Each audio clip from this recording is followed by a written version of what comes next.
Hello students, welcome back to our channel. और कैसे हो आप सब? आई होप आप सब बिल्कुल स्वस्थ और मस्त होंगे।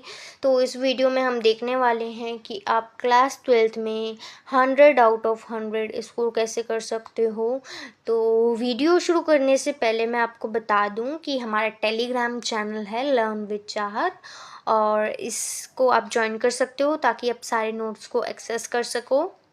इसके अलावा अगर आपको कोई डाउट है, आपका कोई क्वेश्चन है, तो वो आप मेरे से इंस्टाग्राम पे पूछ सकते हो। यूज़र नेम आप सबके सामने दिख रहा है। तो स्टूडेंट, सबसे पहला आपका स्टेप क्या रहने वाला है कि आपको आपका सिलेबस पता करना होगा। आपको पता करना है कि आपके पास कितने सब्जेक्ट्स हैं। पता करो कितने सब्जेक्ट्स हैं, फिर उन सब्जेक्ट्स का अलग अलग आपको सिलेबस पता करना होगा। अगर आपने सिलेबस पता कर लिया है तो आपका स्टेप 1 तो डन है। तो खुश हो जाओ, स्टेप 1 आपका डन हो चुका है। स्टेप 2 आपका क्या रहने वाला है कि आपको अपने पेपर पैटर्न को देखना है कि पेपर में आपका पूछा क्या जाने वाला है। फॉर एग्ज़ाम्पल, आप कोई सब्जेक्ट उठाओ आपका, और उसमें देखो उसमें कितने सेक्शंस हैं। सेक्शंस कितने हैं उसमें, सेक्शंस में पूछा क्या जा रहा है। एमसीक्यू क्वेश्चन है, ठीक है, सब्जेक्टिव क्वेश्चन है, कितने मार्क्स के, 2 मार्क्स, 4 मार्क्स, 5 मार्क्स, कितने मार्क्स के क्वेश्चन है। अगर मैं पॉलिटिकल साइंस का बताऊं तो उसमें टोटल क्वेश्चन कितने हैं, 30 क्वेश्चंस हैं उसमें। फिर उसमें 5 सेक्शंस हैं, ठीक है। और उसमें सेक्शन ए की अगर मैं बात करूं तो उसमें 12 मार्क्स के मेरे एमसीक्यू रहने वाले हैं। यानी कि मुझे पता चलेगा कि मेरे पेपर में एमसीक्यू पूछे जाने वाले हैं, तो मुझे एमसीक्यू भी पढ़ने होंगे। उसके बाद सेक्शन बी की अगर मैं बात करूं तो उसमें 2 मार्कर क्वेश्चन पूछे जाने वाले हैं, यानी वेरी शॉर्ट क्वेश्चंस भी पूछे जाने वाले हैं, तो मुझे उनका भी ध्यान रखना है। सी सेक्शन की बात मैं अगर करूं, ये आपके जैसे 13 से 18 क्वेश्चन तक रहते हैं, ठीक है।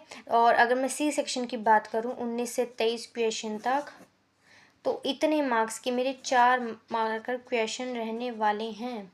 तो मुझे पता चल गया ये कि 4 5 ज़ा 20 मार्क्स की ये वाले आने वाले हैं, ठीक है। और ऐसे ही मेरे 13 14 15 16 17 18 2 6 ज़ा 12 मार्क्स के मेरे 2 मार्कर क्वेश्चन आने वाले हैं। 4 मार्क्स के मेरे 5 क्वेश्चन आ रहे हैं। 20 मार्क्स का, यानी 4 नंबर वाले क्वेश्चन 20 मार्क्स के आने वाले, 2 नंबर वाले क्वेश्चन 12 मार्क्स के आने वाले, ये मुझे पता चल रहा है। डी सेक्शन की अगर बात करूँ तो उसमें 6 मार्कर क्वेश्चन आएंगे, और ऐसे 4 तरीके के क्वेश्चन आएंगे। तो टोटल ये 24 मार्क्स के क्वेश्चन हो जाएंगे। ऐसे ही सॉरी, डी सेक्शन में मेरे मैप बेस्ड क्वेश्चन पूछे जाने वाले हैं, और मेरे कार्टून बेस्ड क्वेश्चन पूछे जाने वाले हैं, और पैसेज बेस्ड क्वेश्चन पूछे जाने वाले हैं। 4 मार्क्स के, तो 12 मार्क्स का वो हो जाएगा, ठीक है। तो ऐसे आपको, आप पिछले पेपर्स उठा के देखोगे, अब का जो पेपर पैटर्न आपका आया वो उठा के देखोगे, तो आपको पता लग जाएगा मुझे पढ़ना क्या है। जैसे एमसीक्यू पढ़ने हैं, सब्जेक्टिव टाइप क्वेश्चन पढ़ने हैं, 2 मार्कर पढ़ने हैं, 4 मार्कर पढ़ने हैं, 6 मार्कर पढ़ने हैं, मैप पढ़ना है, कार्टून पढ़ना है, पैसेज बेस्ड क्वेश्चन देखने हैं। आपको पता चल गया। जब इतना पता चल गया तो आपका एक और स्टेप हो गया है डन। तो फिर आपको आना है नेक्स्ट स्टेप पे। अब ये भी हमारा बहुत ही क्रूशियल स्टेप रहने वाला है। कैसे हमको हमने सिलेबस पता कर लिया, हमने पेपर पैटर्न भी समझ लिया क्या है। तो इसमें आपको अब बना लेना है कैलेंडर। कैलेंडर बनाओ एक पेज पे, ठीक है। ऊपर डेज लिख दो, नीचे डेट लिख दो, और रोज उस पे आपको एक डेट पे काटा मारते जाना है, ठीक है, कि मेरे इतने इतने दिन कटते जा रहे हैं। अब इनमें आपको क्या करना है, आपको पढ़नी है रोज NCERT।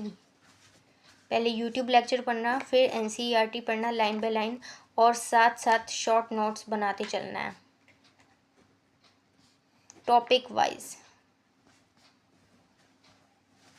Topic wise short notes बनाते चलना है आपको। ठीक है। अब इतना काम आपने कर लिया, उसके बाद और ये वाला काम करना कैसे है, जितने भी आपके सब्जेक्ट्स हैं रोज डेली एक टास्क लिस्ट बनाओगे।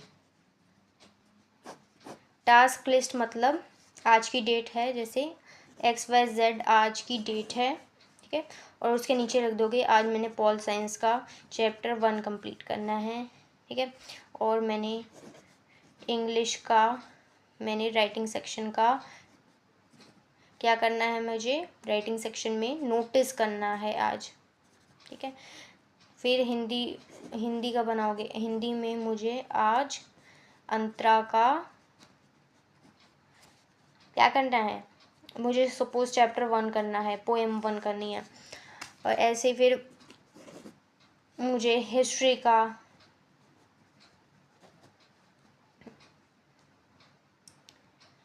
का या होम साइंस का, मान लो होम साइंस का, रोज़ इतने बड़े बड़े सब्जेक्ट उठाने, एक बड़ा सब्जेक्ट उठाना है, एक छोटा सब्जेक्ट।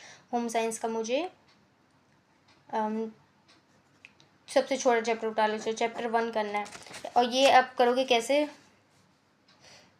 आपको कैसे टास्क लिस्ट में क्या डालना है रोज़ कैसे पता चलेगा, मेजर माइनर बनाना है आपको, ठीक है, मेजर और माइनर।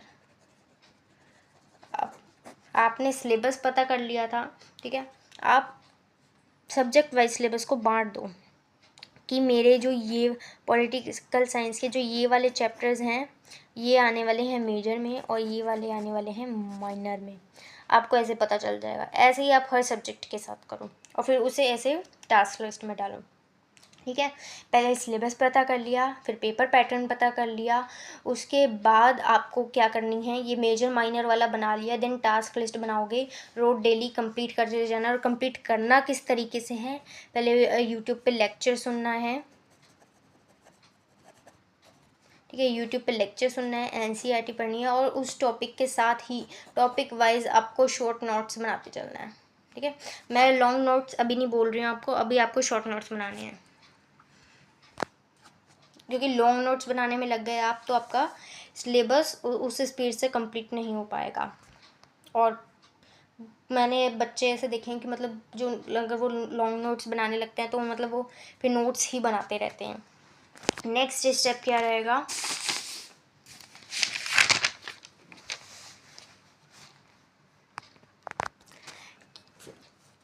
सिलेबस आपने कंप्लीट कर लिया ऐसे, ठीक है, चाहे मिड टर्म तक का किया या जितना भी आपने किया, फिर उसके बाद आप क्या करोगे, मिड टर्म तक का किया, किसी एक सब्जेक्ट का किया या सारे सब्जेक्ट का कर लिया, तो क्या करोगे आप फिर क्वेश्चन लगाओगे, चैप्टर वाइज क्वेश्चन लगाओगे। चैप्टर वाइज क्यों बोल रही हूँ, सैम्पल पेपर क्यों नहीं बोला मैंने, चैप्टर वाइज क्वेश्चन लगाओगे, हर एक क्वेश्चन कवर होएगा, छोटे से छोटा क्वेश्चन कवर होएगा, इसलिए इससे आपका पूरा चैप्टर का रिवीजन दोबारा से होता जाएगा, ठीक है। तो चैप्टर वाइज क्वेश्चन लगाना है आपको, ठीक है। और उसमें कैसे कैसे लगाने हैं, जो पेपर पैटर्न में आपने समझा कि अच्छा MCQ आते हैं पेपर में, MCQs चैप्टर 1 MCQs डाला यूट्यूब पे और आ गए, ठीक है। उसके बाद अच्छा शॉर्ट क्वेश्चंस भी आते हैं, तो question answers, important question answers of chapter 1, ठीक है।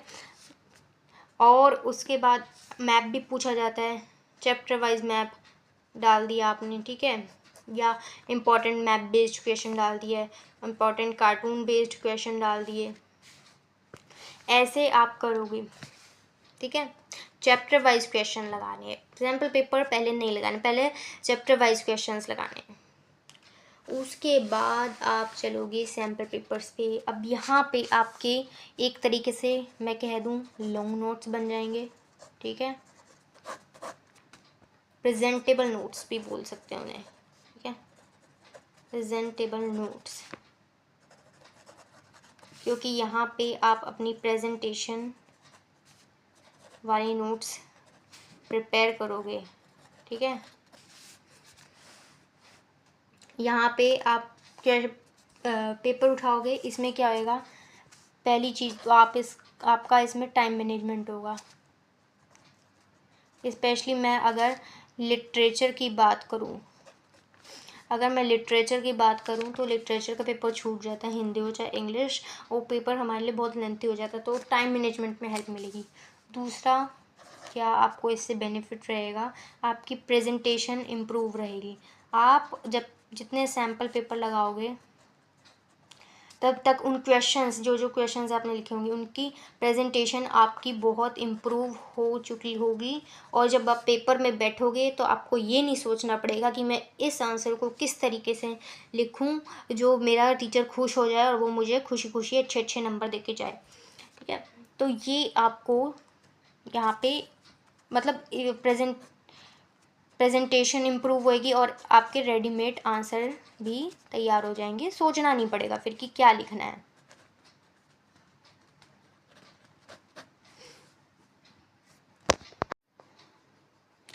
तो स्टूडेंट्स बस आज की वीडियो में इतना ही था। वीडियो कैसी लगी आप मुझे ज़रूर बताना, और अच्छी लगी हो तो इस वीडियो को लाइक कर देना, चैनल को सब्सक्राइब कर देना, बेल आइकन को भी दबा देना, और अपने दोस्तों को भी ये स्ट्रैटेजी ज़रूर शेयर करना ताकि उनका भी भला हो सके।